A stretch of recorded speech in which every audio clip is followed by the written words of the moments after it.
Anak ng putya! Siya ang prinsipe ng aswang! Nilinlang niya tayo! Ang husay mo! Naisahan mo ko! Nagawa mo magpanggap para lang makuha ang mutya! Hindi ka na makakaligtas! Hindi ako natatakot sa'yo kahit may sungay ka pa! Hindi ka magtatagumpay na kumuha pa ng isang buhay para sa kasamaan mong halimaw ka! Kailanman ay hindi magtatagumpay ang kasamaan laban sa kabutihan! Nagtagumpay na ako. Nakuha ko ng buhay ng mahal mong lolo. At nalinlang ko kayo, mga inutil! Ito na ang katapusan mong hayop ka! Nasapin mo ang galit ko! Sa araw na ito, pakinggan po natin ang kwento ng mag-amang si Mang Albert at Ruel na isang magtutubig at namumuhay ng simple sa baryo ng Pag-asa. Ngunit wala silang kaalam-alam sa nalalapit na lagim na magaganap sa pagsikat ng kulay pulang buwan. Ngunit bago ang lahat, huwag po nating kalimutang mag-subscribe at i-hit ang notification bell sa aking YouTube channel na The Voice Addict at Apong Isaak para sa mas marami pang makapigil hiningang kwentong aswang at katatakutan mula sa mundo ng kababalaghan. Umpisahan na po natin ang kwento. Saan ka na naman ba nang galing, ha, Ruel? Abay, kanina pa kita hinahanap para i-deliver itong mga tubig sa mga kapitbahay natin eh. Palagi mo nalang dinadala yung tricycle na yan. Biray, alam mo naman na kailangan ko palagi ang sasakyan na yan eh. Si tatay, hindi po ba't tinutusan niyo ako na ibili ko po kayo ng mga sangkap sa pagluluto niyo ng bagoong? Nakalimutan niyo na po ba? Matagal na hindi nakapagsalita si Mang Albert nang maalala niya na inutusan nga nito si Ruel. Napapakamot na lamang sa ulo ang may 40 taong gulang na si Mang Albert. Si Ruel naman ay napapangiti na lamang habang isa-isang ibinababa ang mga pinamiling bulinaw o maliliit na isda sa lamesa para sa gagawing bagoong ng kanyang ama. Ang may 15 taong gulang na si Ruel ay matagal ng katulong ng kanyang ama sa paglalako ng tubig at bagoong. Magmula nang mamatay ang kanyang ina sa sakit na leukemia, silang dalawa na lamang ng kanyang ama ang magkatuwang sa buhay. Magmula rin na mawala ang kanyang ina, ay nagiging magagalitin na ang kanyang ama. Nauunawaan naman niya yun dahil masakit mawalan ng asawa, lalo pa at mahal na mahal ni Mang Albert ang kanyang inang si Aling Teresa. Sige na, ilagay mo na ang lahat ng isda sa palanggana. Saka mo ipatong sa lamesa. Pasensya ka na eh. Nakalimutan ko talaga na inutusan kita, Ruel eh. Sige na, magdala ka na ng mga tubig sa kapitbahay natin. Ang iba kasi, nagpunta na rito at galit na galit. Panay reklamo. Kaya siguro eh, mainit ang ulo ko sa'yo. Hindi raw natin sila inuna na dalhan ng tubig. Hayaan niyo po sila, tay. Sa kakaunti ba namang halaga na ibinabayad nila sa atin eh. Kung umasta sila, akala mo eh, bayad na po nila pati ang mga buhay natin. Mabuti na lang po sana kung nagbabayad ka agad eh. Eh kung minsan, pinapaabot pa nila ng buwan bago bayaran. Ay nako, ang tao nga naman oo. Ganon talaga kapag customer, anak. Inaabuso ang mga karapatan na palaging sila ang tama. Kailangan natin makisama at habaan ng pasensya nang hindi tayo mawalan ng suki. Alalahanin mong marami tayong kakumpetensya sa negosyo natin. Kaya lang eh, lamang tayo sa kanila dahil sariwa at buhay na tubig ang itinitinda natin sa kanila. Ay tay, naalala ko nga pala. Kalat na po sa baryo natin na nangyari kay Mang Pilip ah. Yung mag-uuling ng kahoy. Aba, natagpuan daw po malapit dun sa balon. Patay na raw po at nawawala po ang mga laman loob. Oo, alam ko na yun. Kanina pa, kaya hinanap nga kita dahil nag-aalala ako sa iyo eh. Palagi mo pang iniiwan ang karit mo. Eh tay, nabalitaan niyo na rin po ba yung bagong lipat na mag-anak sa abandonadong mansyon ng mga Segera? Grabe ang yaman at ang bata pa po na nakabili ng mansyon. Ang balita ko nga po eh, magpapalagay na sila ng mineral station. Yun lang, mawawala na po tayo ng hanap buhay. Stos, nagtatayo pa lang naman eh. Saka na lamang natin problemahin kapag nag-ooperate na. Nag-aalala lang naman po ako, tay eh. Ito lang naman po ang hanap buhay natin eh. Mawawala pa. Ang yaman na nila. Bakit hindi pa nila ipaubaya sa atin ng ganitong negosyo? Mag-isip na lang sila ng iba. Wala tayong magagawa tungkol doon, anak. Ganun talaga ang buhay. Nang matapos ni Ruel ang kanyang mga ginagawa, ay sinuri naman niya ang listahan ng mga pagdadalhan niya ng tubig. Isa-isa niyang tsinekan para masigurado niyang wala siyang nakakalimutan. Isa-isa rin niya yung inilagay sa kanyang tricycad. Tangka na sana nasasakay na siya sa kanyang tricycad nang muling magsalita ang kanyang ama. Ruel, anak, sandali lang. Kumain ka na kaya muna ng agahan. Baka mamaya ka pang tanghali matapos eh. Mabuti na yung may laman na sikmura mo bago ka magtrabaho. Malayo-layo pati ang mga pagdadalan mo ng tubig. Magpa-order ka na rin ng mga bagong para may pamahagi natin ito sa kanila. Tay, busog pa po ako. Saka na po ako mag-aalmusal, mamaya na lang. Sigurado ka? Opo, tay. O sige, ikaw ang bahala. Nang maihanda na ni Ruel ang lahat, ay sumakay na siya sa kanyang tricycad. Pero tinawag siya ng kanyang ama at ipinadala dito ang kanyang karet. Madalas siyang ipinapadala sa kanya ng kanyang ama dahil na rin sa pag-iingat. Madalas na may napapabalitang nawawalang mga tao sa gubat na kanyang dinadaanan. Kadalasan ay halos kaedad lang niya. Kagagawan daw yun ng mga mabangis na asong gubat na halos kasinlaki raw ng tao. Kaya hanggang ngayon ay takot ang mga tao na gumala sa gabi dahil sa mga nangyayari sa baryo Pag-asa. Palagi mo nalang kinakalimutan ang itak na yan, anak. Ikaw talaga, lagi kong bilin sa'yo na palagi mong dadalhin yan para may proteksyon ka sa kalsada. Tay, araw naman po kasi ngayon eh. Hindi naman po magpapakita mga asong gubat na yun sa araw, ano? Ang balita ko po ay palaging sa gabi lang sila umaatake. Ay nako, kung bakit kasi hindi pa nila masolusyonan ng problema na yan sa mga asong gubat. Malaki na ang perwisyong nagagawa ng mga hayop na yun sa tao.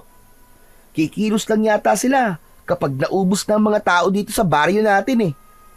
Sa isang banda, ay tama lang yung kahit papano nababawasan ang karasan sa lugar natin dahil bihira na ang mga taong lumalabas sa gabi. Sige na, sige na. Umalis ka na. Magkita na lamang tayo mamaya. Ako naman maglilinis pa sa gilid ng balon para hindi naman tayo reklamuhan ng mga customer natin. Sige na, anak. Mag-iingat ka na lamang, ha?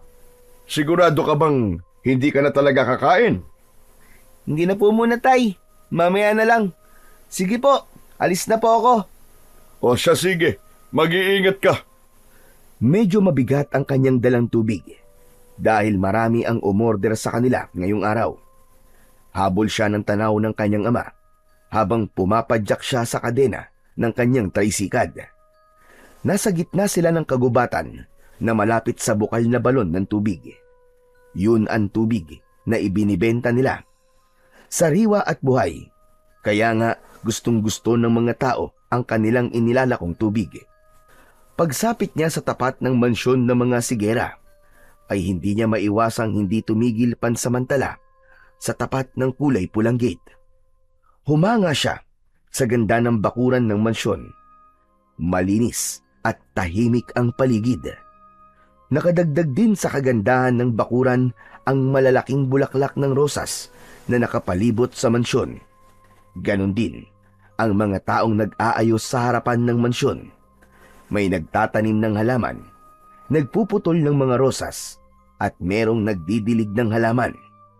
Dati nang abandonado ang mansyon na yon, ngunit sa isang iglap ay nagkaroon ito ng kulay. Pati ng mga tao ang bahay.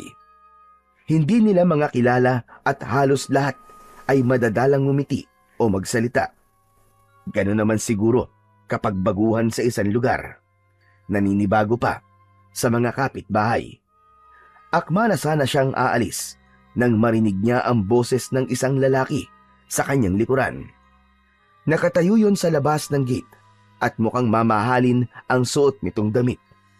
Nakasalamin ito ng kulay itim at kitang-kita niya ang mapuputi nitong mga ngipin nang ngumiti ito sa kanya. Kung hindi siya nagkakamali, ito yung binata na nakabili sa mansyon. Magandang umaga. May bakante ka bang isang galon ng tubig? Hindi kasi ako nakabili sa bayan kanina eh. Ha? Pasensya ka na. May mga may-ari na kasi ng galon na nasa tricycad ko eh. Kung gusto mo, iigib na lamang kita kapag tapos na ako mag-deliver. Hindi ba pwedeng bigyan mo na lamang ako kahit isa? Kailangan ko na kasi. Yung mawawalan, siya na lamang ang ipag-igib mo ng tubig. Okay lang ba yon? Nako, pasensya ka na talaga ha. Lahat kasi sila naghihintay sa ganitong oras eh. Na maladala ko sa kanila ang tubig. Baka magalit sila kung uunahin kitang bigyan. Pasensya ka na talaga, tol. Ganun ba? Sige, hihintayin na lamang kita. Kahit 2 galon ha. Okay, sige. Pasensya ka na talaga ha. Huwag mo lang isipin yon. Sige na, i-deliver mo na ang mga dala mong tubig. Magbabayad na ba ako? Ay, hindi. Huwag na muna. Saka na, kapag dadala ko na sa iyo yung tubig. Buong paghangang nahabol na lamang ng tanaw ni Ruel ang papalayong lalaki. Ni hindi niya natanong kung ano ang pangalan ng binata. Saka na lamang niya aalamin yon kapag muli silang nagkita. Muli niyang ipinagpatuloy ang kanyang pagpadyak sa kanyang tricycad. Nadatnan niya ang 5 mga lalaki na naghihintay na sa kanyang pagdating.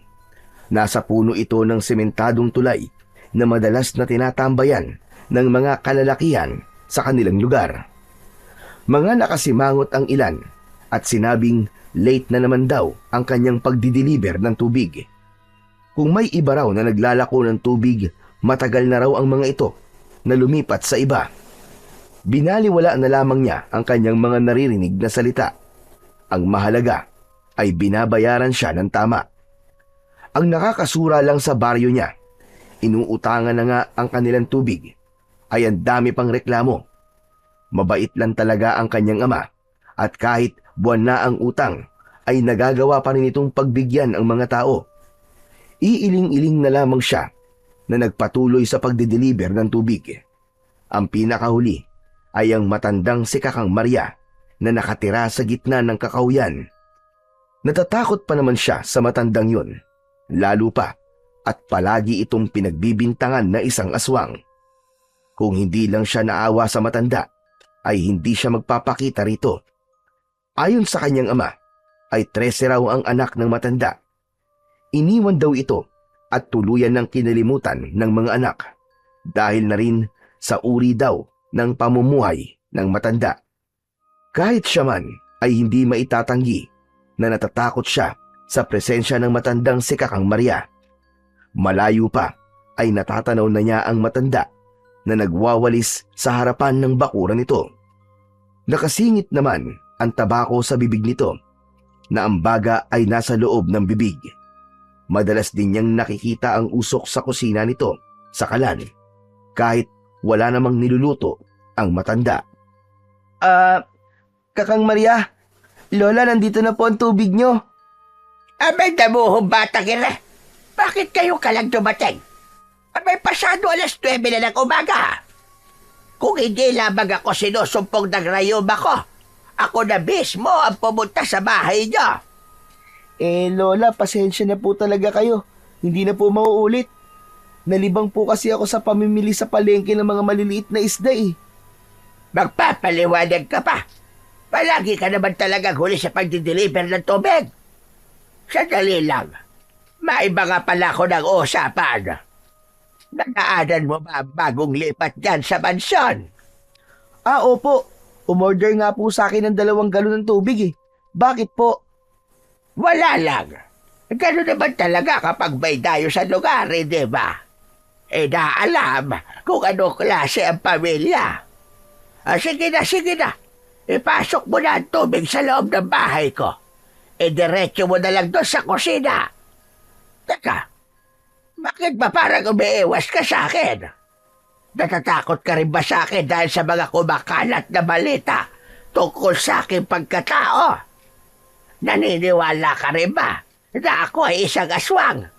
Naku, hindi po. Hindi po. Kahit na kailan po, hindi po ako nag-iisip ng ganyan sa inyo, Kakang Maria. Sila lang naman po natatakot sa inyo eh. Hay nako, matanda na ako. At kahit itagdi mo pa, nababasa ko sa kilos at galaw ng mga mata mo. Matagal ko nang alam na umiiwas ka sa akin. Pero huwag kang mag-alala. Hindi naman ako galit. Nasanay na rin kasi ako sa mga tingin ng tao sa akin. Alam mo bang, nahaharap ang baryo natin sa matinding panganib. Ang naniniwala lang ang maliligtas. Diyan ka po sumablay, Kakang Maria. Ang hilig niyo po magsalita ng mga ganyan-ganyan. Kaya natatakot po ang ibang tao sa inyo eh. Madalas po kayo magsalita ng mga ganyan. Parang tinatakot niyo po ang mga tao niyan eh. Bakit? Ano bang mapapala kung tatakutin ko mga tao? Totoo ang mga sinasabi ko. Alam mo ba, hindi basta-bastang asong gubat ang napapabalitang pumapatay sa mga taong nawawala. Hindi sila mga ordinaryong aso. Isa silang makapangyarihang nilalang na nagtatago sa dilim at humihiram ng lakas sa sariwang dugo ng mga tao. Kaya ikaw, mag-iingat ka. Dahil ang mga nilalang na ito ay may pinuno. Para silang isang pamilya, may hari at reyna. Pero ang mas nakakatakot sa kanila ay ang prinsipe ng mga aswang. Sus, Kakang Maria, ayan na naman po kayo sa mga aswang-aswang na yan. Kaya po kayo napagbibintangan ng aswang eh. Sige na nga po, at kailangan ko pang dalhin ito sa kusina nyo eh. Huwag na po kayo magsasalita pa ng ganyan, Kakang Maria. Mas pinapaniwalaan ko po eh, ang dakilang lumikha. Dun po ako naniniwala ng sobra. Hindi naman kita pinipilit na maniwala sa akin eh. Sinasabi ko lang na merong matinding panganib ang naghihintay sa mga tao. Alam ko yon. At kapag handa ka ng maniwala sa mga sinasabi ko, tutulungan kita para maipagtanggol nyo ang mga sarili nyo sa oras na maghasik na sila ng lagim. Naku, pasensya na po kayo, Kakang Maria. Pero hindi po talaga ako naniniwala sa mga bagay na yan eh. Dahil mas naniniwala po ako na totoong mabangis na hayop po lamang sa gubat ang pumapatay sa mga natatagpuang katawan sa kabundukan. Wala nang iba pa. Paano mo naman ba ipapaliwanag at tungkol sa mga nawawalang laman loob ng mga taong natatagpuan? Katulad po sa naunang pagsusuri, mabangis na hayop lamang po may gawa nun. Nakain naman po baga ang mga asong gubat ng laman loob ng tao, lalo pa kung sila ay gutom na gutom. Ewan ko, basta wag ka magpapaabot ng dilim sa kakahuyan, lalo na sa daan, lalong-lalo na sa kagubatan. Mapaganib para sa iyo. Wala namang mawawala kung mag-iingat ka o maniniwala. Hindi na lamang pinansin ni Ruel ang iba pang mga sinabi ng matanda. Mabilis na niyang ipinasok ang galon na may tubig sa kusina nito. Halos manlaki ang kanyang mga mata sa malalaking ulo ng mababangis na hayop na nakasabit sa dingding ng kusina. Lalong-lalo na ang baboy ramo at asong gubat na halos ulo na lamang ang natitira sa katawan ng mga ito. Kaya pinaghihinalaan ang matanda na aswang dahil siguro sa klase ng kinahiligan nitong gawin at pamumuhay nito. Pagkatapos mo riyan, ay makakaalis ka na at makaabutan ka na ng pagdilim sa daan. Saka nga pala, baka gusto mo nang tinapang laman ng baboy ramo. Nako, salamat na lang po, Kakang Maria. Hindi po kasi ako nakain ng laman ng baboy eh. Pakisabi kay tatay mo, nadalhan ako ng isang boteng bagoong ha. Dito ko na lamang babayaran. Nagustuhan ko kasi ang lasa ng bagoong niya. Kakaiba, ang sarap. Sige po. sasabihin ko po sa kanya. O paano po, Kakang Maria? Kailangan ko na pong umalis. Magdi-deliver po kasi ako ng tubig dun sa mansyon ng mga sigere. Basta Ruel, maniwala ka sa mga sinasabi ko ha, para wala kang pagsisihan sa bandang huli. O siya, sige na, mag-iingat ka at wag kang magpapagabi sa daan. Pagkatapos na matanggap ni Ruel ang bayad ng matanda, ay nagmamadali na siyang lumabas ng bahay nito. Sa kanyang tricycle kagad siya dumiretso. Kailangan pa niyang umuwi sa bahay para kumuha ng 2 galon na paglalagyan niya ng tubig, pangbigay sa lalaki kanina. Pagkalipas ng ilang minutong pagpadyak sa kanyang sasakyan, ay naabutan pa niya ang kanyang ama na abala pa rin sa pagtitimpla ng bagoong sa bote. Napansin niya na may inilalagay ang kanyang ama sa loob ng bote. Para yung maliit na palay.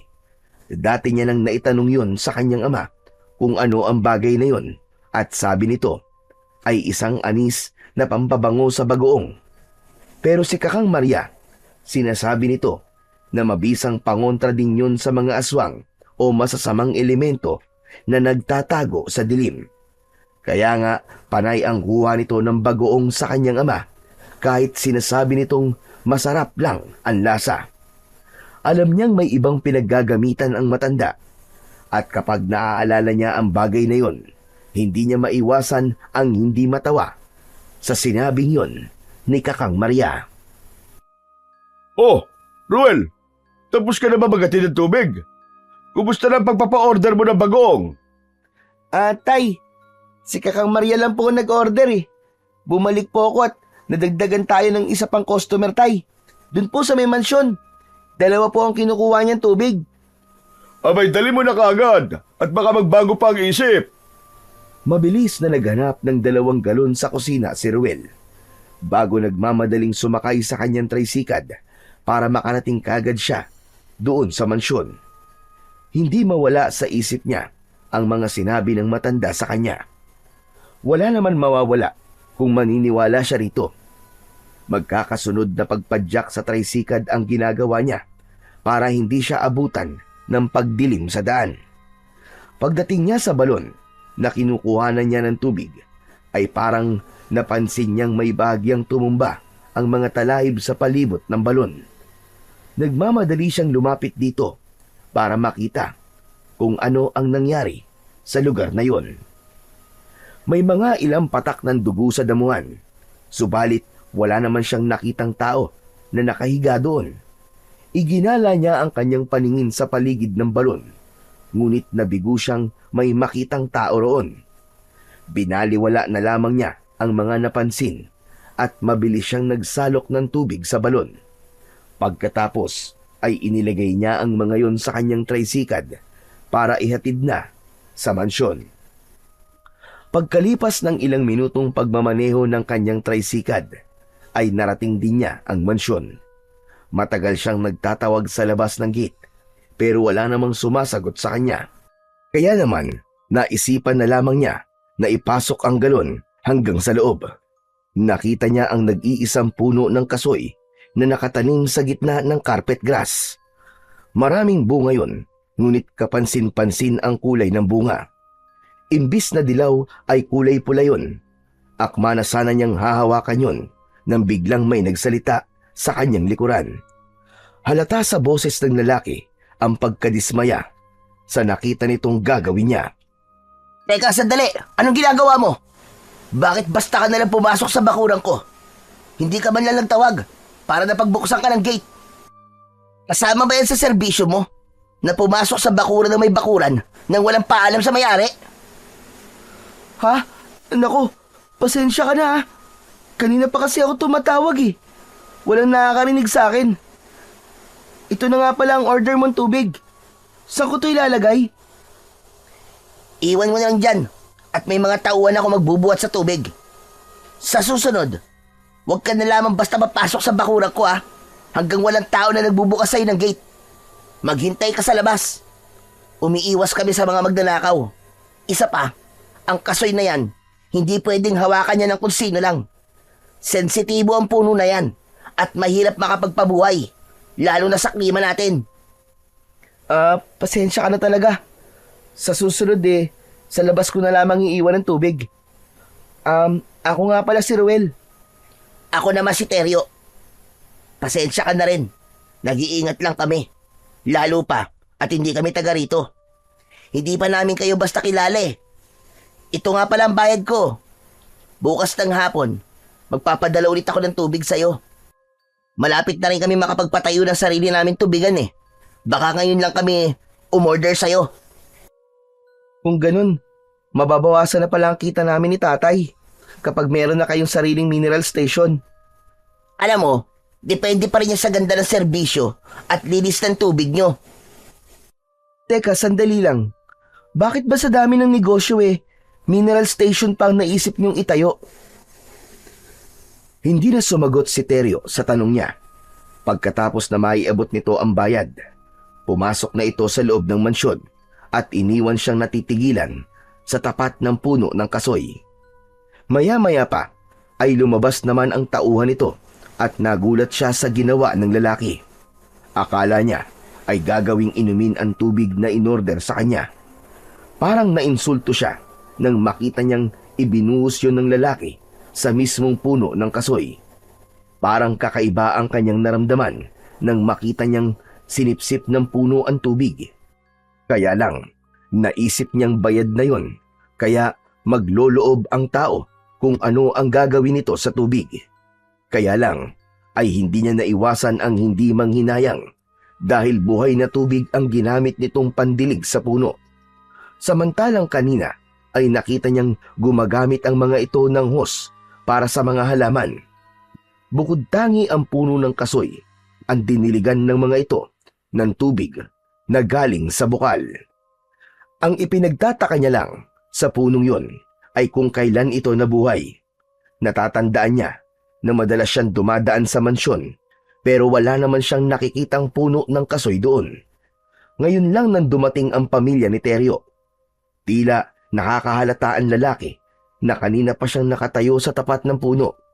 Kaya ito na mismo ang nagtaboy sa kanya palabas ng mansyon at nagsara ng gate. Hindi niya tuloy maiwasan ang hindi mag-isip kung anong klase ba ng mga tao ang nakatira sa mansyon at parang takot sa mga tao. Bigla niyang naalala ang patak ng dugo sa balon, kaya naisipan niyang bumalik roon para suriin kung saan galing ang patak ng dugo. Kahit pa nga ilang oras na lamang ay malapit ng dumilim ang paligid. Ilang minuto pagkatapos ng biyahe niya ng kanyang tricycad ay matyaga siyang naghintay sa balon habang panay ang paypay niya ng damit sa kanyang muka. Nakaupo lamang siya sa gilid ng balon. Uminom siya sa balon dahil sa matinding pagkauhaw. Kaya lang, parang hinahalukay ang kanyang sikmura at hindi niya mapigilan ang paninigas ng kanyang daliri. Naramdaman niya ang paggapang ng malamig na simoy ng hangin sa kanyang katawan. Sa tindi ng kanyang sakit na nararamdaman, napahiga siya sa lupa. Pilit niyang nilalabanan ang hirap ng kanyang paghinga. Tumulo na rin ang kanyang laway dahil sa abnormal na bilis ng tibok ng kanyang puso. Hindi niya maipaliwanag ang kanyang nararamdaman. Maya-maya pa ay nawala ang panginginig ng kanyang katawan. Naisip niya na baka gutom lang siya dahil sa hindi pa siya kumain ng almusal. Bumangon siya sa pagkakahiga.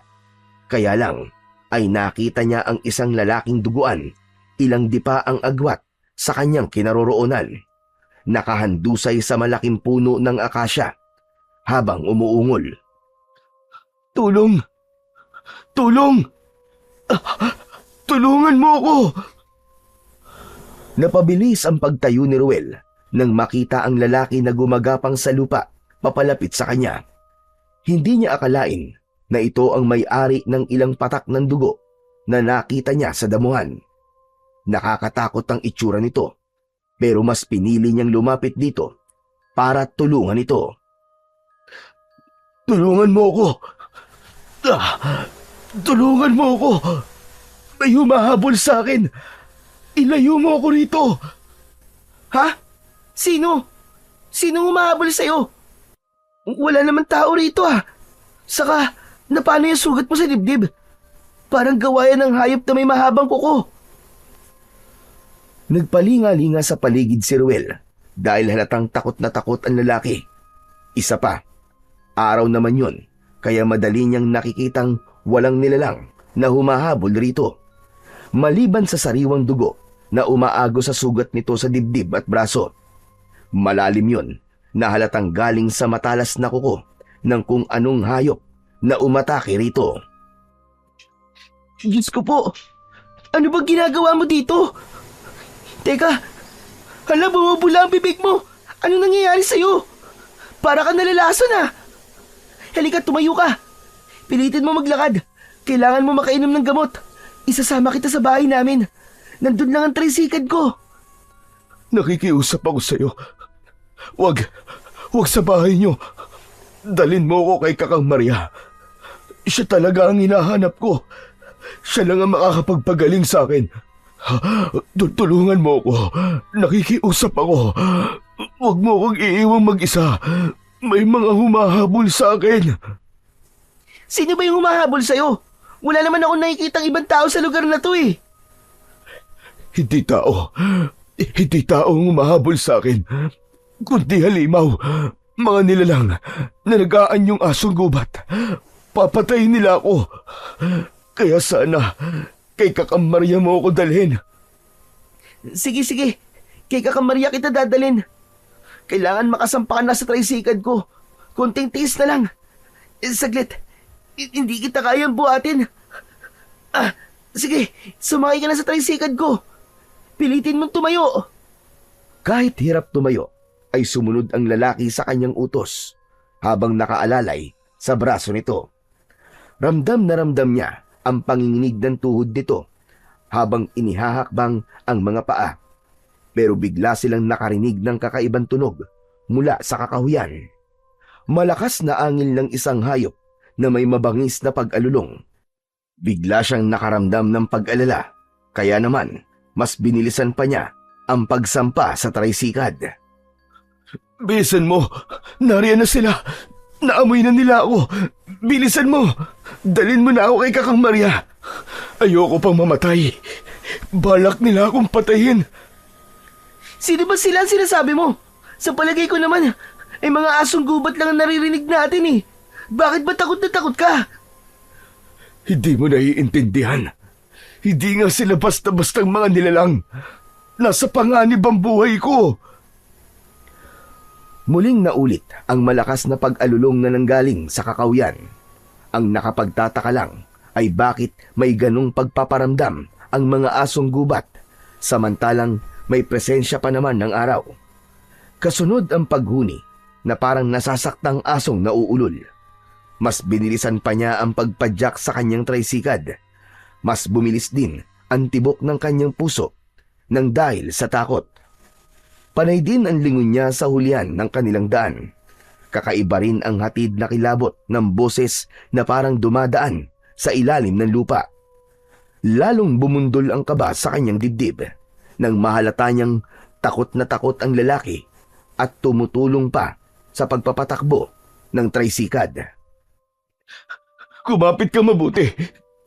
Bilisan mo ang pagpapatakbo ng tricycad. Dalian mo. Kailangan natin makalayo sa lugar na to. Diyos ko, bakit dito ka pa nagpunta sa gubat na to?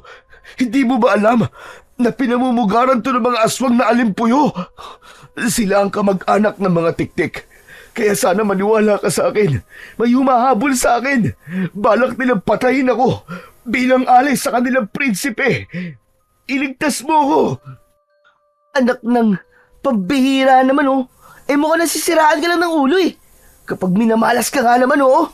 Akala ko pa naman totoong nasa panganib ka na. Pambihira. Sa dinami-dami ng tao matatagpuan ko sa gubat na to eh. Yung taong malapit pang masiraan ng ulo.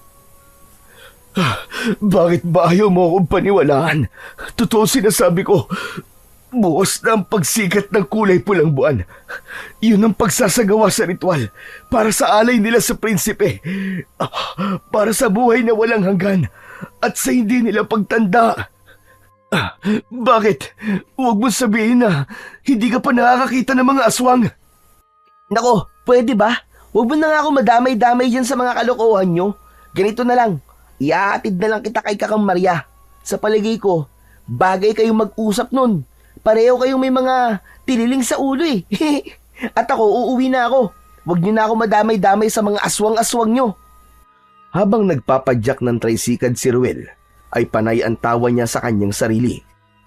Inisip niya na sinugatan pa ng lalaking kanyang kausap ang sarili nito para magmukhang totoo ang pag-acting nito. Naniniwala siyang lasing din ang binata, kaya nakakapagsalita ito ng ganito. At ang sugat na tinamo nito sa dibdib ay baka kung saan lang nito nakuha. Hindi pa rin niya magawang maniwala rito. Parang may bahagi ng isip niya ang nagsasabing nagsisinungaling lamang ang lalaki. Bakit ka ba dumaan sa gubat na to? Wala ka ba talagang takot? Bakit ako matatakot? Trabaho ko to. Dito ako madalas dumadaan. Tulungan mo ako ha. Ihatid mo ako kay Kakang Maria. Oo na. Kulit mo naman. Tutulungan nga kita eh. Maging matatag ka lang. Lakasan mo ang loob mo. Pero wala pa rin akong balak na sakyan ang trip mo. Maya-maya pa ay naramdaman nilang parang may sumusunod sa kanilang tricycad. Nagtataasa na rin ang mga balahibo niya sa kanyang katawan. Ang lalaki ang unang sumigaw habang nakatingin ito sa kanilang huliang daan. Diyos ko! Hinahabol na nila tayo! Hinahabol tayo ng mga alimpuyo! Kumapit ka! Bilisan mo ang pagpapatakbo! Nariyan na sila! Lumingon si Ruel sa bahaging itinuturo sa kanya ng lalaki at sa paglingon niya, nakita niya ang dalawang malaking nilalang na asong gubat.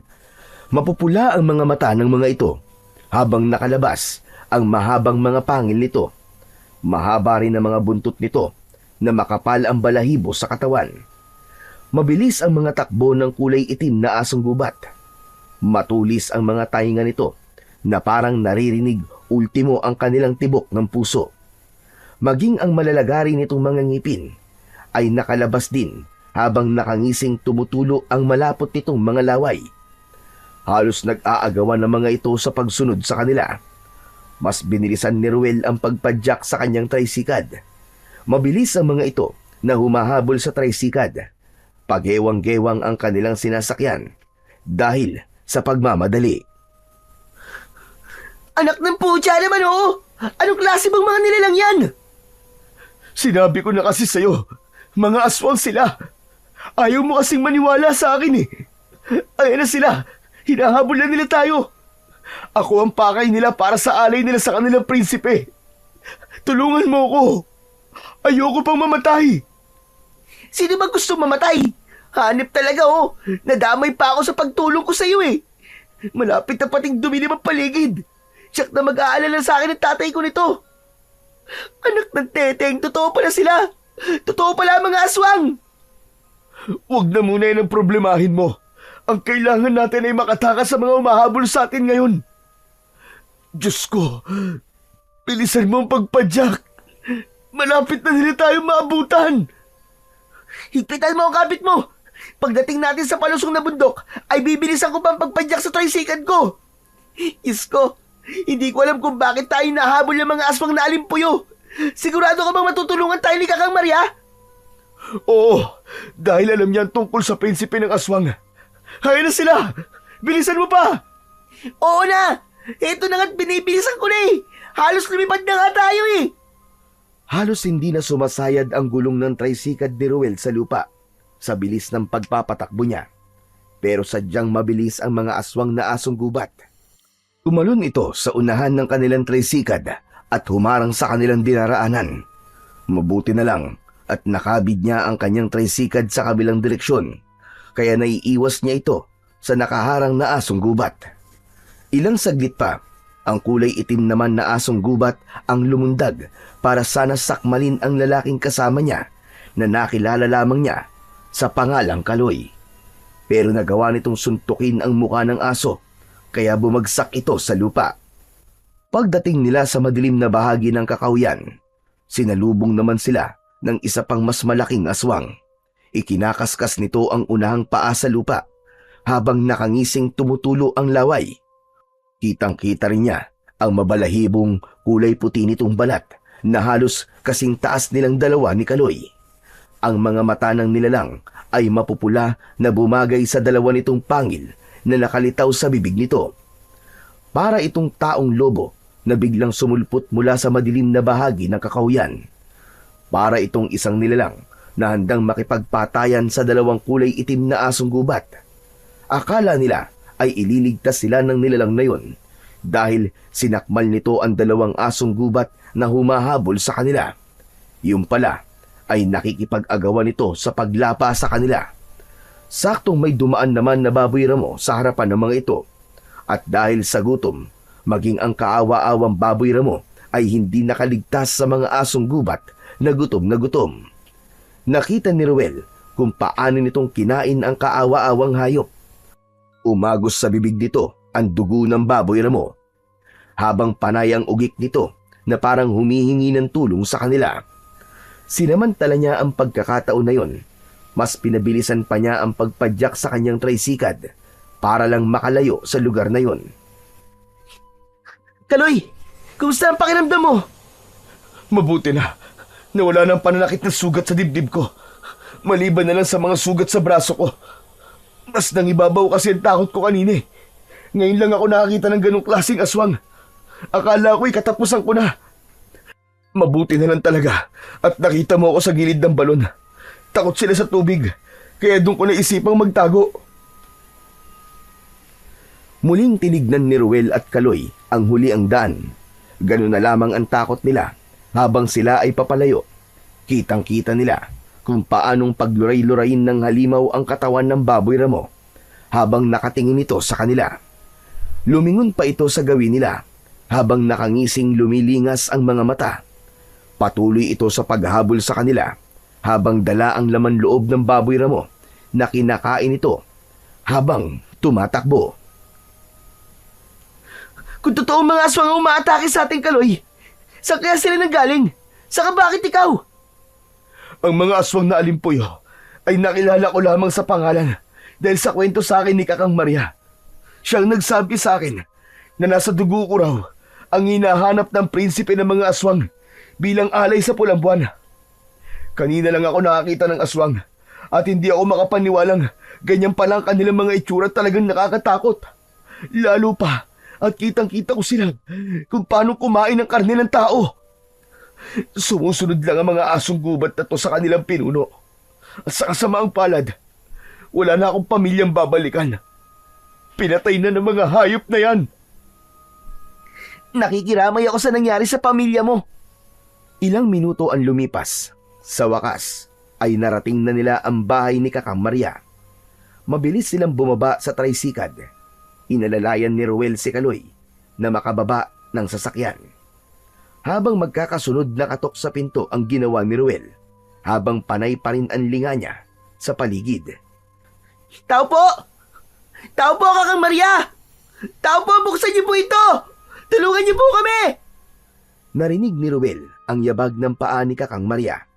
Panay ang kanyang tingin sa paligid ng bahay ng matanda. Ilang sandali pa ay bumukas ang pinto at iniluwa nito ang matanda. Halos manlaki ang mga mata ng matanda nang makita ang dugoang katawan ni Kaloy. Tila nakilala nito ang lalaking kasama niya. Diyos ko po, mamaging Diyos! Ano nangyari sa'yo, Kaloy? Ang layo na bahay niyo sa lugar namin. Paano ka napunta rito? Saka bakit kasama mo si Ruel? Tulungan niyo po muna ako, Kakang Maria. Ako lamang po nakaligtas sa pamilya ko. Wala na po silang lahat. Hindi ako naniwala sa inyo. Akala ko ho ay walang katotohanan ng tungkol sa mga aswang. Pero nakita ko po ang kanilang itsura. Hinahabol po nila kami ni Ruel. Totoo po yun, Kakang Maria. Mabuti na lamang po at dadaanan ko siya doon sa may balon. O sige, sige. Pumasok na muna kayo. Bilisan niyo. Kailangan natin silang pigilan. Sige na, Ruel. Pumasok na muna kayo sa loob ng bahay. Hindi ba nila kayo nasundan dito? Hindi po.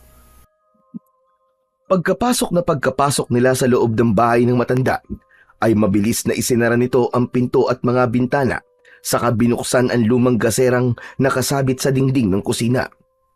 Lumapit si Kakang Maria sa kalan at nagsindi rin ng apoy.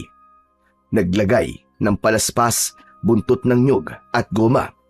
Tumigil lang ito nang kumalat ang makapal na itim na usok sa loob ng bahay, habang may mabahong amoy ng goma na sumama sa hangin. Habang si Ruel naman ay hindi mapakali sa kinatatayuan niya, nag-aalala siya sa kanyang ama. Sigurado rin siya na mag-aalala na ito kapag hindi pa siya dumating sa kanilang bahay. Baka maisipan pa ni Mang Albert ang sumunod sa kanya, kaya para siyang sinisilaban ng apoy sa takot para sa kaligtasan ng kanyang ama. Teka po, para saan po ba ang gomang yan, Kakang Maria? Pagtaboy sa mga aswang na humahabol sa inyo. Bilisan mo, Kaloy. Humarin mo ang damit mo para hindi ka maamoy ng mga aso gubat. Marami pa silang naghahanap ng alay sa pulang buwan, kaya kailangan natin sila mapigilan sa pagpaparami nila ng kanilang alagad. Alay? Kanina ko pa po naririnig yan kay Kaloy. Hindi ko po kayo maintindihan eh. Ito ang mga alay na pinapatay sa tapat na sikat ng kulay pulang buwan. Ang kanilang prinsipe ang sumisip-sip ng dugo ng alay dahil naniniwala ang mga aswang na magiging malakas ang kanilang kapangyarihan kapag nakainom siya ng dugo ng pinatilyo. Kaya kailangan nating silang labanan. Pero ano naman po magagawa natin para mapigilan sila? Wala po tayong laban sa mga aswang na yun. Gamutin niyo po muna kaya ang sugat ko sa dibdib, Kakang Maria. Masyado pong masakit na sugat eh. At saka, may mga dugo pong dumikit sa napunit kong damit. Baka po mahawa ako ng pagiging aswang nila. Natatakot ako, Kakang Maria. Panigurado pong hindi nila ako titigilan hanggat hindi nila ako nahuhuli. Ang kailangan natin ay makakuha lang mutya ng dagta ng kasoy. Yun ang gagamitin natin na panlaban sa kanila. Hindi sila mapapatay ng kahit na anong pangontra na alam ko. Tanging ang dagta labang ng kasoy ang makakapatay sa kanila. Saan naman natin nahanapin ang mutya ng dagta ng kasoy, Kakang Maria? Pwede po bang kayo na lamang po lumaban sa mga aswang na yun? Hindi po ako kasama sa problema nyo. Nagkakabali ka, Ruel. Dahil edad 15 hanggang 20 taong gulang ang kinukuha nilang alay. Ang karamiang ginagamit nilang alay para sa pulang buwan ay kayong mga binatilyo. Batay sa nakikita ko, kailangan pa nila ng 2 panlalaki na gagamiting alay para sa kanilang prinsipe. Wala akong pakialam sa kanila, Kakang Maria. Wala po akong kinalaman sa kanilang ritual. Hindi ka namin pipiliting tumulong, Roel. Ang sa akin lang naman mabuti na yung nagiging handa. Dahil hindi natin alam kung anong oras silang sasalakay. Kaya hindi ka ligtas sa kanilang kasamaan. Kung ganun, nangangalib din po pala ang buhay ni Teryo sa mansyon. Sa tingin ko po kasi, kasing edad lamang po namin siya ni Kaloy eh. Posible na pati siya ay minamanmanan na ng mga aso gubat. Ang kailangan natin ngayon ay mahanap ang mutya ng dagta ng kasoy. Kailangan na natin kumilos ng mas maaga pa para maunahan sila sa paghahasik ng lagim. Roel, tulungan mo akong gamutin si Kaloy. Tinulungan ni Ruel si Kakang Maria na gamutin ang mga sugat ni Kaloy. Bago nagpalit na rin ito ng damit. Pagkatapos ay pumasok sa loob ng silid na malapit sa balkonay ang matanda. Ilang sandali pa ang lumipas. Bumalik itong may dala ng bote na may lamang kulay pulang likido. Saka lang din na igala ni Ruel ang kanyang paningin sa kabuuan ng kusina. Nakita rin ni Ruel ang iba't ibang klasing armas na nakasabit sa dingding. Maging ang magandang salakot at isang uri ng karit na may tinik sa dulo. Ganon din ang isa pang kakaibang karit na nakasabit sa sawaling dingding ng kusina. Hindi niya maintindihan kung bakit may mga sandata ang matanda. Ang akala niya ay isa lamang itong albularya. Batay sa pagsusuri niya sa mga sandata, parang dating manunugis ng aswang ang matanda. Kakang Maria, kakaiba po ang mga armas na ito ah. Parang nanggaling sa buntot ng hayop ang hawakan ng karit. Naalala ko po pala na may ganitong karit din ang aking ama. Madalas niya po itong ipinapadala sa akin. Teka, kukunin ko po. Mabilis siyang lumabas ng bahay ng matanda at kinuha ang karit sa kanyang tricycad. Parehong-pareho yon sa gamit ng matanda na nakasabit sa dingding ni Kakang Maria.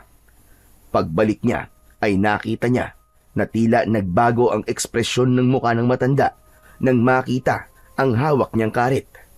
Biglang nanginig ang kamay nito nang damputin nito ang itak. Nagdali lang. Sinasabi mo magamit ito ni Albert? Pag-aari ito nagkakilala kung manunugis ng aswang na dating nasawi habang pinoprotektahan ng alay. Sigurado ako na alam ng tatay mo ang tungkol sa mga aswang na humahabol sa inyong dalawa. Kung hindi ako nagkakamali, anak siya ng kaibigan kong si Matino, ang taong nagbuwis ng buhay para sa iyong ama na dating alay para sa prinsipe. Kung ganun, talaga palang nasa panganib ang buong lugar na to laban sa mga aswang na alimpuyo.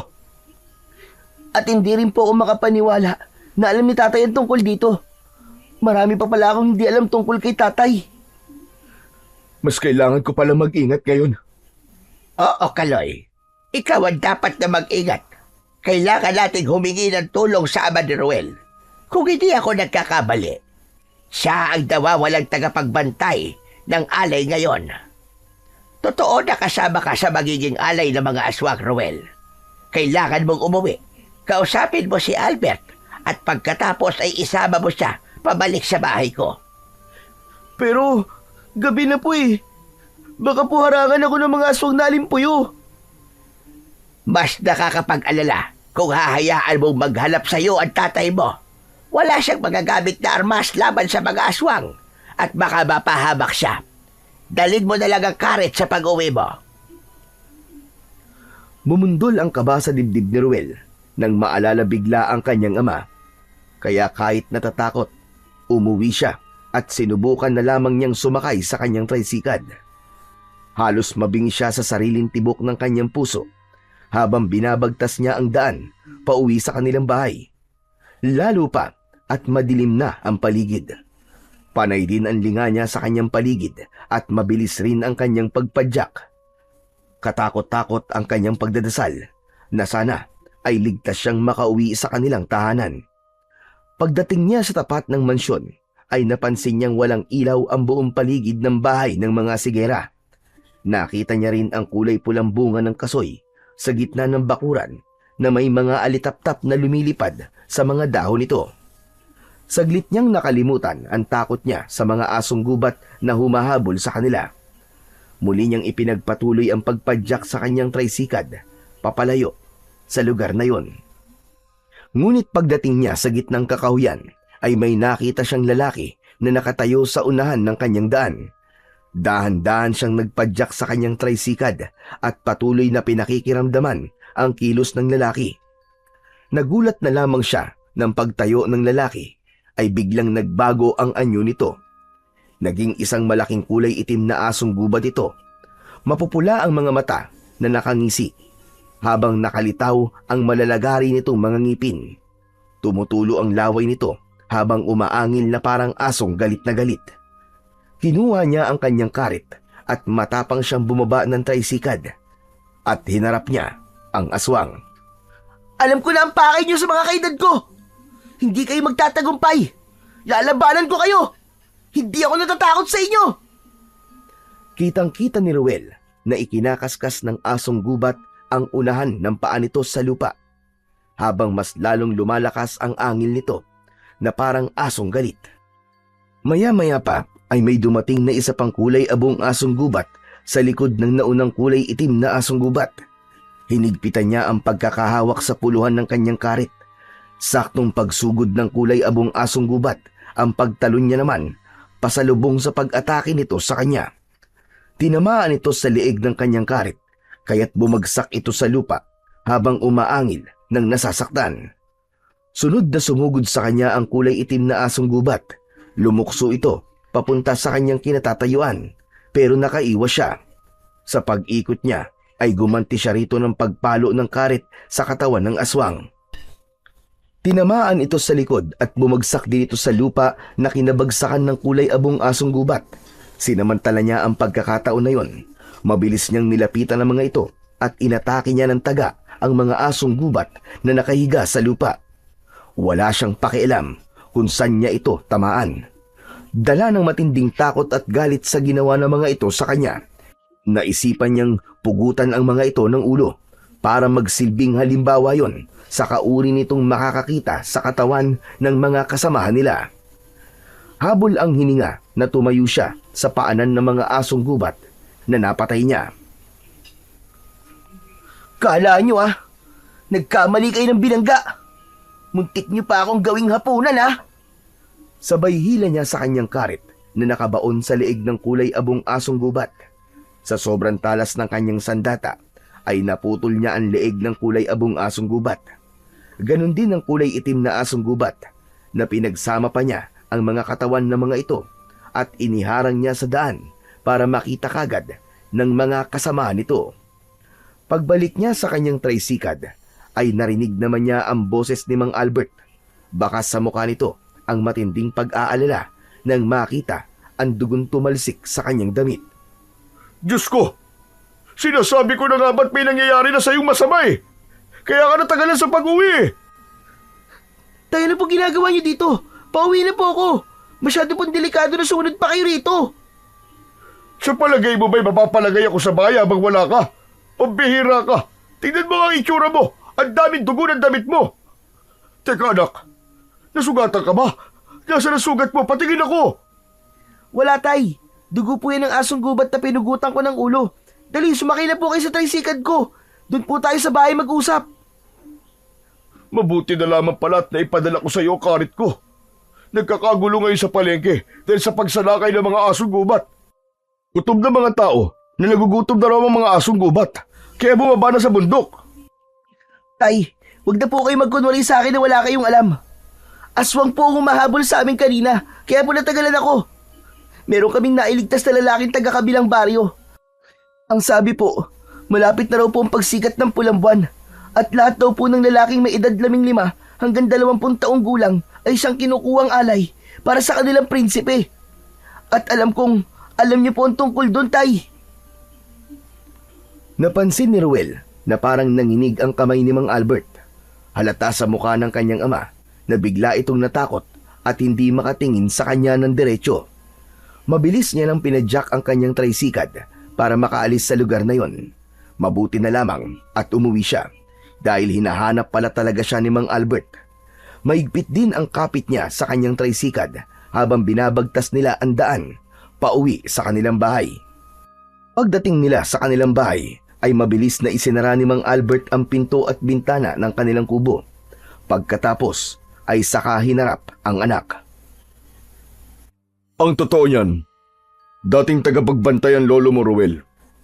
Kaya lang namatay siya habang nagsasagawa ng kanyang tungkulin. Sandata niya ang karit na yan, kaya lang nawala ang mutya ng dagta ng kasoy na dapat sana nasa talim ng karit na yan. Si Kakang Maria po nagsabi sa akin na kailangan niya ng tulong niyo dahil alam daw po niyo ang tungkol sa mutya ng dagta ng kasoy. Tay, ano po ba ang kapangyarihan ng mutya ng dagta ng kasoy na kayang pumatay sa prinsipe ng mga aswang? Ang dagta mismo nito ang kontra sa dugo ng prinsipe. May malaasidong epekto ito sa katawan ng mga aswang. Dahil ang prinsipe ng mga aswang ang may kakayahang humigop ng malakas na enerhiya ng kabataan sa pamamagitan ng pag-aalay. Walang ibang makakatalo sa kanya kundi ang mutya. Naalala ko po na may kulay pulang kasoy sa bakuran ng mga sigera. Hindi po kaya sila ang aswang? O di kaya ito po ang mutya ng dagta ng kasoy? Mahirap magbintang ng tao at magtiwala kung yun nga talaga ang mutya. Kadalasan ginagamit ito para pang-akit sa kanilang biktima. Lalo pa at mapaglinlang ang prinsipe ng mga aswang.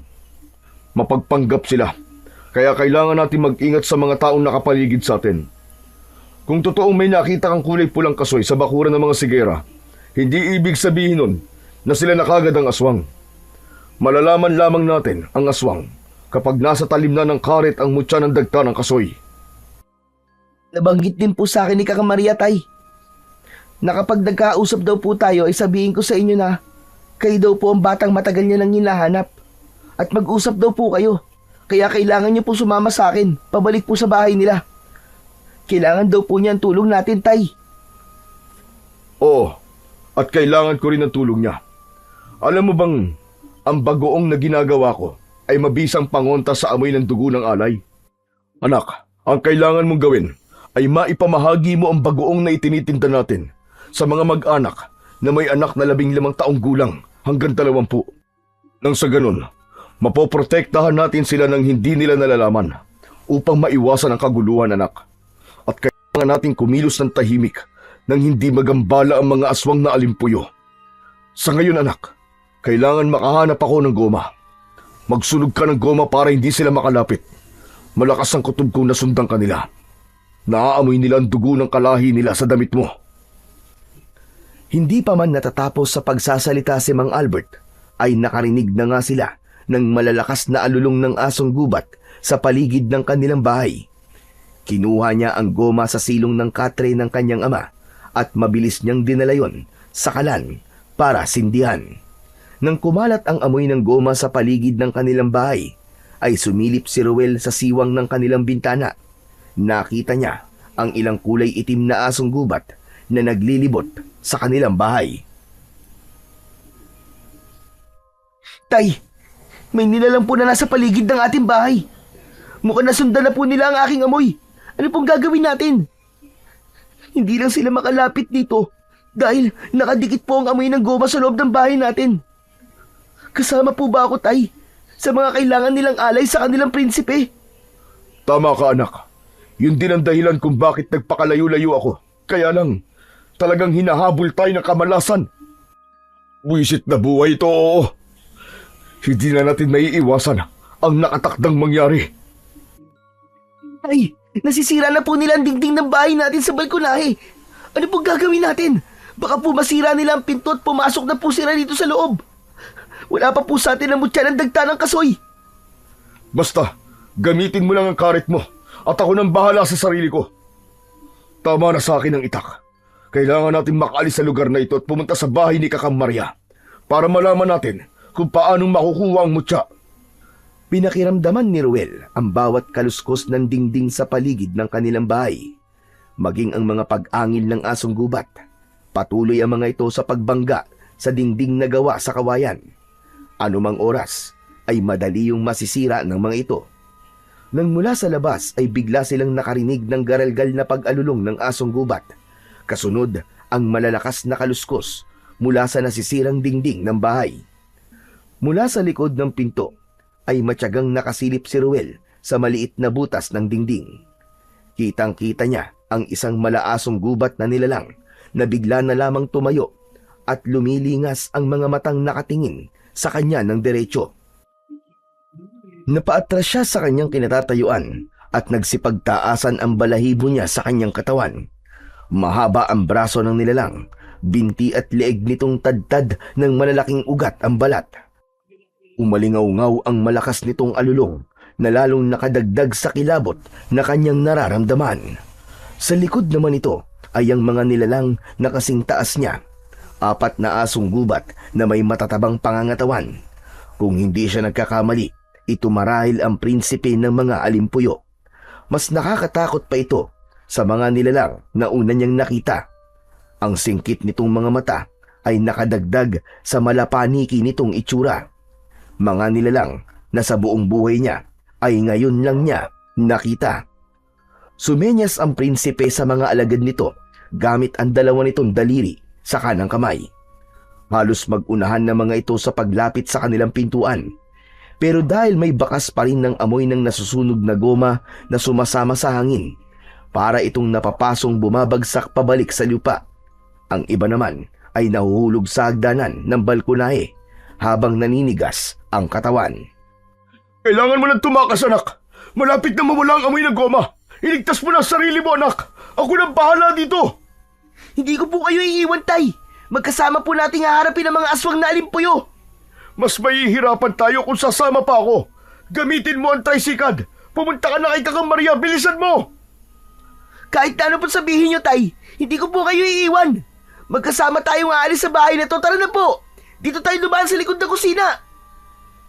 Walang nagawa si Mang Albert nang hawakan ng anak ang kamay papalabas ng bahay. Sumalubong sa kanila ang malamig na simoy ng hangin. Nanginginig ang kanyang mga kamay nang sumakay sila sa tricycad. Lumikha yun ng ingay na nakakuha ng atensyon ng mga halimaw na naghahanap sa kanila. Tay, kumapit po kayo mabuti! Nakita nila tayo! Sinimulan ni Ruel ang pagpadyak sa tricycad para makaalis na sila sa lugar na yon. Habang sakay ay panay ang dasal ni Ruel na sana ay makatakas sila sa mga aswang na humahabol sa kanila. Talagang hindi nila tayo tatantanan! Hinahabol pa rin nila tayo, Tay! Malapit na nila tayo maabutan! Nariyan na sila! Mas lalong pinabilisan ni Ruel ang pagpadyak sa kanyang tricycad hanggang sa makaagwat na sila ng malayo sa mga aswang na humahabol sa kanila. Pagdaan nila sa tapat ng mansyon ay biglang bumagal ang kanilang takbo dahil napansin nila si Teryo na humihingi ng tulong sa kanila. Tay, sinasalakay po ng mga aswang na alimpuyo ang mansyon. Nasa pangalib na rin po si Teryo. Hindi na natin sila matutulungan, anak. Masyado silang marami. Tara na! Kailangan nating humingi ng tulong sa mga tanod o di kaya isa matanda. Saka na lamang natin balikan si Teryo.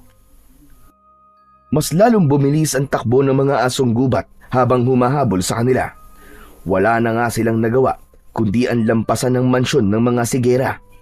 Mabilis ang naging pagsulong nila sa gilid ng bundok. Pero biglang may sumulpot sa kanilang harapan sa unahan ng kanilang daan. Dahilan para bumaliktad ang kanilang sinasakyan. Nabitiwan ni Ruel ang karet at bumagsak yon sa lupa. Kasama rin si Mang Albert sa paggulong ng tricycad pababa sa gilid ng bangin. Tumama ang likod ni Ruel sa matutulis na kahoy na nakausli sa lupa. Naramdaman niya ang pamamanhid ng kanyang likod pero mas pinili niyang tumayo para alalayan ang kanyang ama. Gumuhit ang malalim na sakit sa kanyang mga sugat. Habang ang nilalang na nasa unahan ng kanilang daan ay nakangising parang naghihintay ng utos ng prinsipe. Naramdaman din niya ang pag-agos ng mainit na likido sa kanyang likod. Nang makita ng halimaw ang mga dugong nagkalat sa lupa, ay mas lumaki ang hakbang ng paa nito, papalapit sa kanila.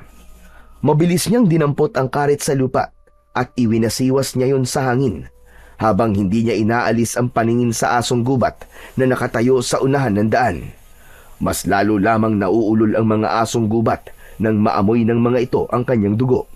Maya-maya pa ay dumating na rin ang 4 nitong mga kasamang aswang na asong gubat din.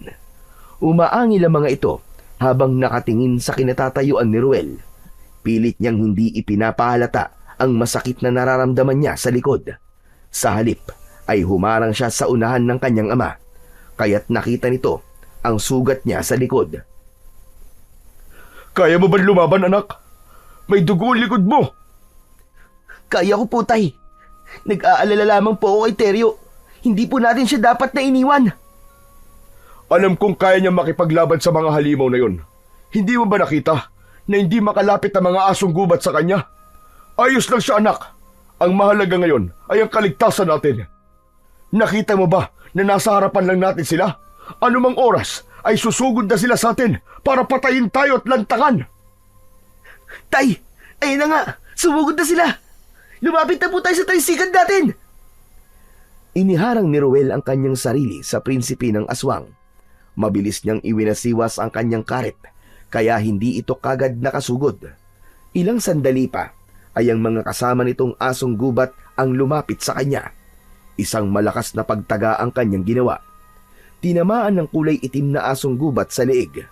Bumagsak ito sa lupa, habang pumalit naman sa pag-atake ang kulay abong asong gubat. Umikot siya sa ere at hindi siya nakapaniwalang tinamaan niya ang asong gubat sa likod nito.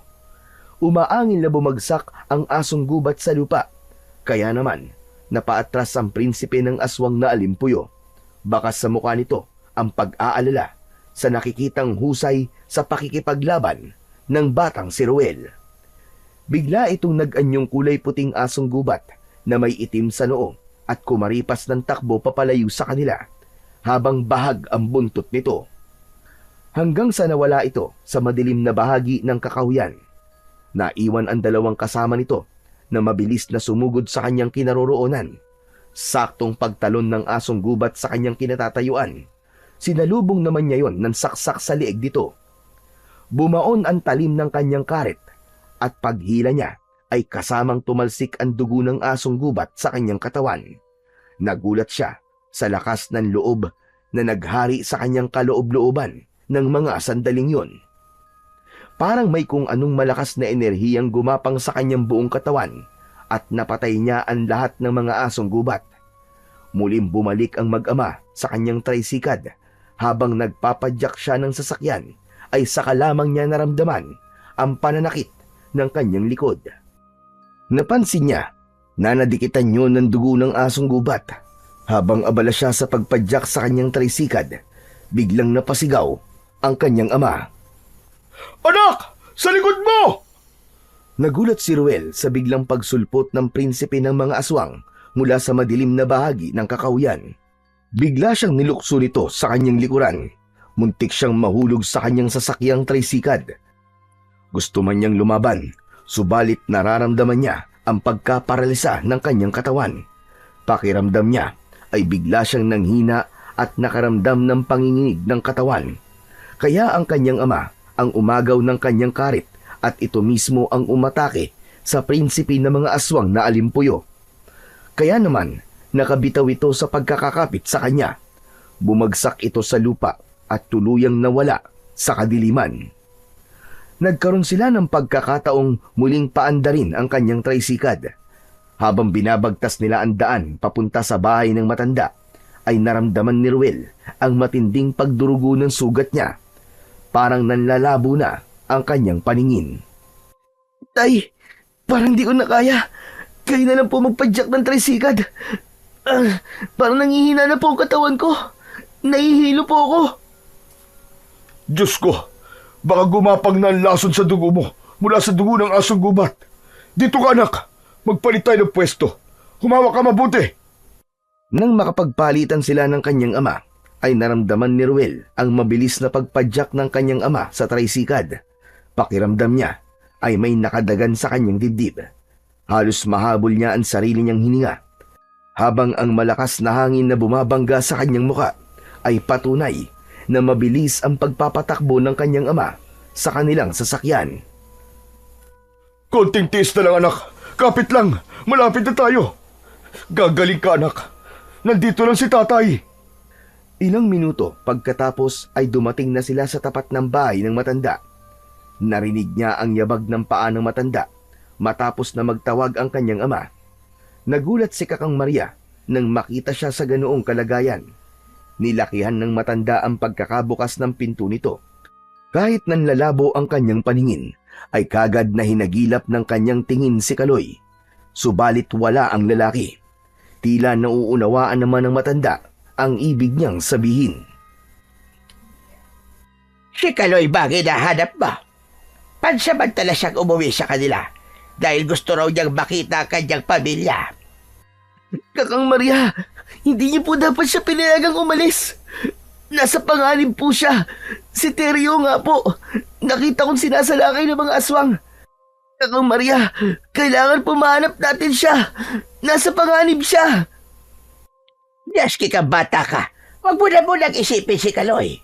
Mahiga ka na muna sa katre mo. Sarili mo muna ang isipin mo. Malala ang kalagayan mo. Ilang oras lang ay maaari ka ng mahawa ng mga aswang na umatake sa'yo. Mabuti na lamang at naisama mo ang iyong ama. Nabanggit na po ni Ruel kung ano po ang kailangan niyo sa akin. Paano po ba kami makakakuha ng mutya ng dagta ng kasoy? Saka ko na lamang ipapaliwanag sa'yo, Albert. Gagamutin ko na muna si Ruel. Hindi dapat tumagal ang dugo ng asong gubat sa sugat niya. Dahil kahit talsik lang ng asong gubat ang dumikit sa dugo niya, ay siguradong mahahawa siya nito. Habang nakapikit ang mga mata ni Ruel, ay narinig niya ang yabag ng paa ng matandang papasok sa kwarto nito. Ilang minuto pagkatapos ay bumalik itong may dalang tela at palangganang may tubig. Naramdaman niya ang pagdampi ng malamig na tubig sa kanyang likod. Kasunod ang mainit na dinikdik na halamang gamot na itinapal sa kanyang sugat. Maya-maya pa ay nagsindi ito ng tabako at ibinuga ang usok sa kanyang likod. Pangtanggal daw yun ng impeksyon at pagpapawala ng bisa ng hawa ng aswang na alimpuyo. Ilang minuto lang mawawala na ang pananakit ng iyong sugat. Mabuti na lamang at hindi malalim ang sugat mo sa likod, Roel. Kakang Maria, nakaharap ko na po ang prinsipe ng aswang na alimpuyo. Higit na mas malakas siya. Malaki na ang kanyang ipinagbago. Kaya nga wala ng ibang paraan. Kailangan na nating makuha ang mutya ng dagta ng kasoy, Albert. Ang ipinagtataka ko lang ay kung bakit nasa bakuran yon ng mga bagong lipat na dayo sa mansyon. Ang alin po ba, Kakang Maria? Ang puno ng kasoy. Nasa bakuran ng bahay ng mga sigera. Aalamin ko pa kung sino ang mga taong ito. Pero, nadaanan namin sila kanina at maging ito po ay sinasalakay na rin ng mga asong gubat. Pero sa nakita ko po kanina, sa tingin ko may alam ang lalaking yun pagdating sa pakikipaglaban. Hanggat wala sa anak mo ang mutya ng dagta ng kasoy, hindi natin makikilala kung sino ang tunay na kalaban. Alalahanin mong makapangyarihan ang prinsipe ng mga aswang, lalo na kapag sumikat na ang kulay pulang buwan. Maya-maya pa ay naramdaman ni Ruel ang pagginhawa ng kanyang pakiramdam. Kaya nakabangon na siya sa kanyang kinahihigaan at napasandal siya sa dingding ng kwarto ng matanda. Ilang sandali pa ay narinig nila ang pagbalandra ng pinto sa bahay ng matanda. Nakita nila ang bagong dating na si Kaloy. Habol ang hininga nito na halatang nanggaling sa pagtakbo. Kakang Maria, alam ko na po. Alam na po ng mga tanod at ni Kapitan ang tungkol sa mga aswang na alimpuyo. Alam na rin po nila ang tungkol sa pamilya ko. Kailangan na po natin kumilos. Pagbabayarin ko po ang mga nilalang na yun. Pinatay nila ang pamilya ko. Paano po ba natin mahanap ang mutya ng dagta ng kasoy? Huminahon ka muna. Huminahon ka lang, Kaloy. Si Ruel ang kailangan kumuha doon sa bakuran ni Teryo. Mag-iingat ka. Dahil baka si Teryo ang matagal ko nang hinahanap na prinsipe ng mga aswang. Inaalagaan ng mga aswang ang kasoy dahil naniniwala ang mga ito na ito ang magbibigay ng lakas sa kanilang kapangyarihan maliban sa pagkuha nila ng buhay ng mga binatilyo. Para mapanatili ang kanilang kabataan. Mapipitas lang ang kasoy sa oras na hawakan ito ng binatilyong may edad na 15 taong gulang na may busilak na puso. Kasabay ang isang ritual. Pwede rin po kaya akong gumawa nun? Si Roel lang talaga dahil anak siya ng tagapagmana ng tagapagbantay ng alay. Si Albert yon at anak niya si Roel. Isa pa, hindi basta-basta na nakukuha ang mutya ng dagta ng kasoy dahil kailangan niyang makakuha ng dugo ng asong gubat na isasaboy niya sa lupa na pinagtaniman ng kasoy. Sa ganong paraan, malalaman niya kung alin ang bunga na nagtataglay ng mutya. Biglang natahimik si Kaloy, habang si Ruel naman ay biglang kinabahan dahil kailangan na naman niyang bumalik sa madilim na kagubatan para sa mutya. Sa ganitong pagkakataon, buhay na niya ang nakataya. Masyadong delikado para sa buhay ng anak ko. Hindi ako papayag. Pero siya lang ang nagtataglay ng ganong katagian. Isa pa, malalagay din siya sa pangalib kapag hindi niya nagawa yon. Nakahanda po akong samahan si Ruel. Tutulong po ako sa kanya. Pero mapanganib ang gagawin niya. Hindi to basta-basta laban lang. Buhay ang pinag-uusapan dito. Ang mabuti pa samahan ko na rin si Ruel. Hindi na rin naman ako mapapalagay kung hindi ko siya kasama. Kaming dalawa ng anak ko ang kukuha sa mutya. Tamang-tama. Dali niyo na rin ang isa ko pang karet. Mag-iingat kayo. Dahil nalaman kong ang mutya ang pinakahuling sangkap sa ritual ng pag-aalay. At bukas na ang paglabas ng kulay pulang buwan. Kailangan na nating magmadali. Wala akong kaalam-alam na magsisimula na palang pag-aalay. Diyos ko, huwag naman sana silang magtagumpay. Tara na po. Kailangan na nating umalis. Iligtas natin ang mga alay. Kailangan natin makuha ang mutya ng dagta ng kasoy. Ilang sandaling katahimikan ang naghari sa kanilang apat. Si Mang Albert ang bumasag sa katahimikan, sabay dampot sa karit na nakasabit sa dingding. Kung balak na natin kunin ang mutya sa bahay ni Teryo, kailangan na natin kumilos. Ililigtas natin siya. Bilisan niyo, Ruel. Kaya mo na bang maglakad? Hindi naman masakit ang sugat mo sa likod. Kaya ko na po ito, Tay. Kayo na lamang po magpadyak sa tricycle ko. Ikaw, Kaloy, sasama ka rin ba? Oo, sasama ako. Kailangan ko rin ng tulong nyo nang mabigyan ng hustisya ang pagkamatay ng pamilya ko. Lintik lang ang walang ganti. Papatayin ko ang prinsipeng yun sa harap ng kanyang mga alagad. Kasama ang kanyang mga magulang na palaging nakasuporta sa kanyang ginagawa. Teka, sandali lang. Ngayon lang nagiging malinaw sa akin na maaaring ang punong yun ng kasoy ang gagamitin nilang lugar na pagriritwalan. Kaya mag-iingat pa rin kayo kay Teryo. Baka siya na ang prinsipe na matagal nang nangunguha sa mga kabataang lalaki. Kapag nakita ko ang prinsipe na yun, ako mismo ang pupugot sa kanyang ulo. Siya ang pumatay sa aking ama. Kaya mas kailangan po natin makuha ang mutya, Tay. Tara na po! Magkakasunod na lumabas ng bahay ang tatlo, habang si Kakang Maria naman ay naiwan sa bahay nito. Habol na lamang sila ng tingin ng matanda nang sumakay sila sa tricycad. Si Mang Albert ang nagpadyak papunta sa bahay ni Teryo. Ilang minuto lang ang lumipas ay narating na nila ang bakuran ng mga sigera. Pero nagulat sila sa kanilang nadatnan. Marami ang mga nagkakagulong asong gubat na pilit na umaatake sa sugatang binata. Hindi ito umaalis sa tapat ng puno ng kasoy na pilit na nilalapitan ng mga nilalang na may nakakatakot na itsura. Pinoprotektahan ito ang puno. Tay, tulungan niyo po si Teryo. Ako naman po ang kukuha sa kasoy. Kailangan mo raw muna mapatay ang asong gubat para idilig ang dugo sa ugat ng puno. Saka mo lang daw malalaman kung alin sa mga bunga nagtataglay ng mutya ng dagta ng kasoy. Malalaman mo lang daw yon kapag lumiwanag ang bunga. Maraming salamat, Kaloy. Sige na, tulungan niyo na si Teryo. Hindi siya dapat natulungan. Sa palagay ko, nagpapanggap lang siya. Isa siyang aswang. Sige na, ang mga asong gubat na lang ang labanan niyo. Ako na ang bahala sa mutya. Pagkababa ni Ruel sa kanyang tricycad, ay nauna na si Mang Albert na sumugod sa mga kalaban. Lumukso ang kulay itim na asong gubat sa kanyang kinatatayuan, pero maagap niya itong naiwasan. Dinaga niya ang katawan nito. Bumulwak ang dugo nito sa katawan. Sumakto ang pagbagsak nito sa ugat ng puno ng kasoy.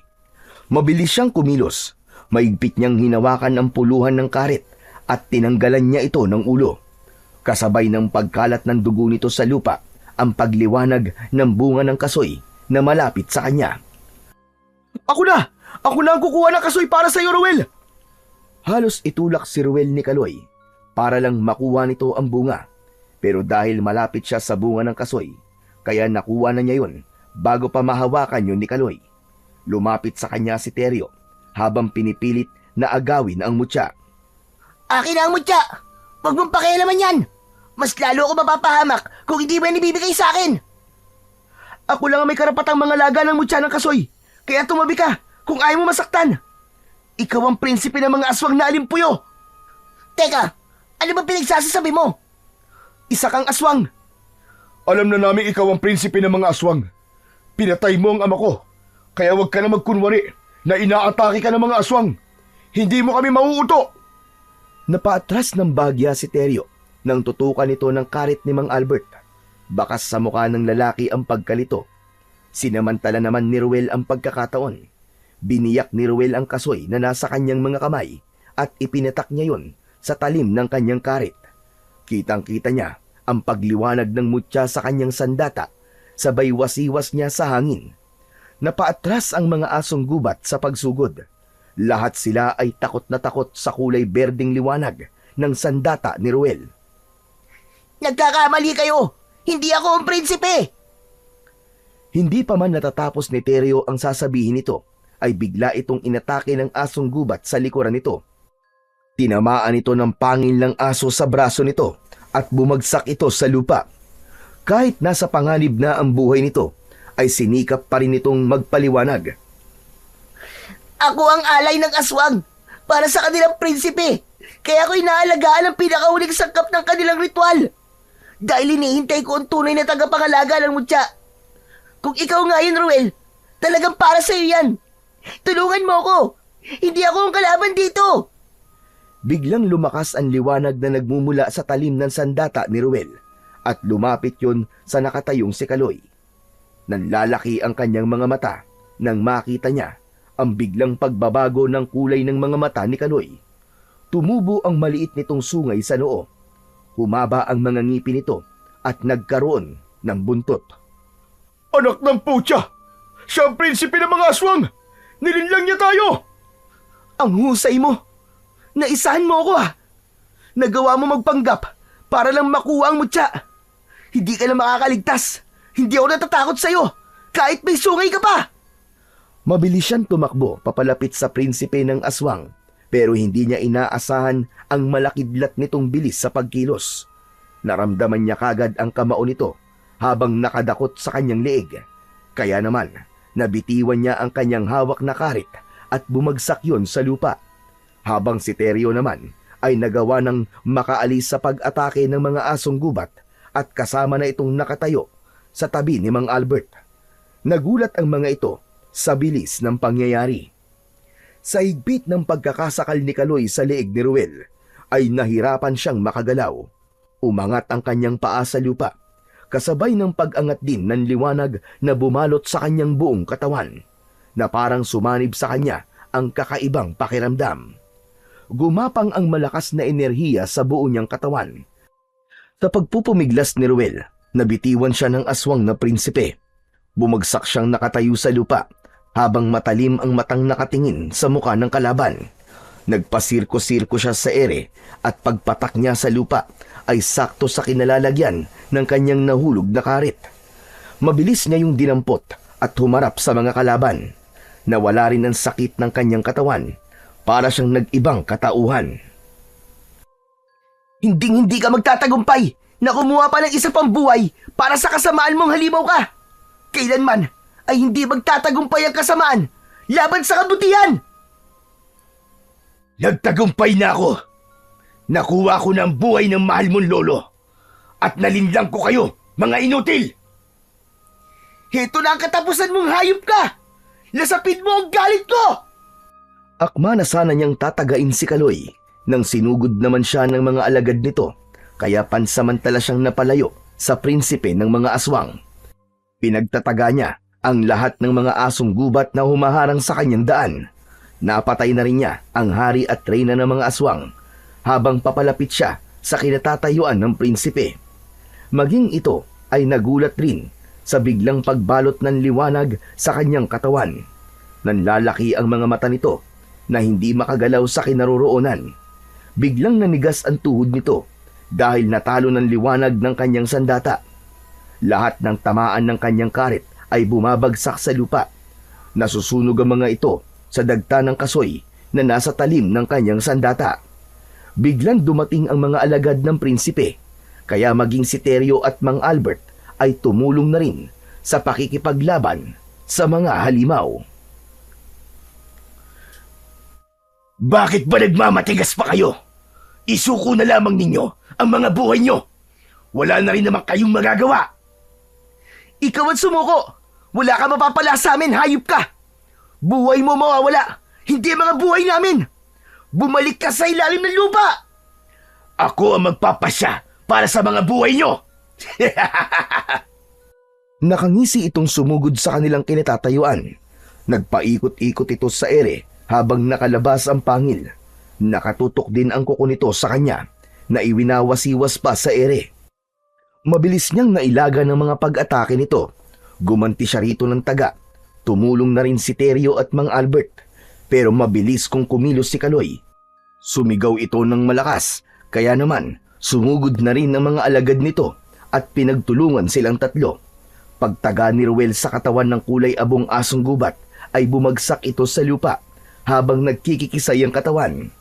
kasabay ng paggapang ng malaasidong sugat nito sa katawan at natunaw ang katawan nito hanggang sa masunog ito na parang papel. Nagalit ang prinsipe sa ginawa ni Ruel. Mabilis itong umatake kay Ruel, kaya lang nahawakan na ito ni Mang Albert. Sinamantala niya ang pagkakataon na yon. Tumalon siya sa ere at pagbagsak niya sa harapan ni Kaloy ay kasabay naman ng kanyang pagtaga sa leeg nito. Hindi pa nasiyahan si Mang Albert. Pinagtatagarin nito ang leeg ng prinsipe. Kahit nakahandusay na ito sa lupa, ay hindi nila tinigilan na mag-ama. Hanggang hindi napupugot ang ulo nito. Galit na hinila ni Ruel ang ulo nito. At sa huling pagtaga niya, ay saka lamang napugot ang ulo ng prinsipe ng mga aswang.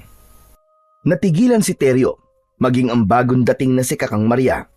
Hindi ito makapaniwalang si Kaloy ang prinsipe ng mga aswang dahil lumapit at nagpanggap pa ito sa matanda na biktima ng aswang.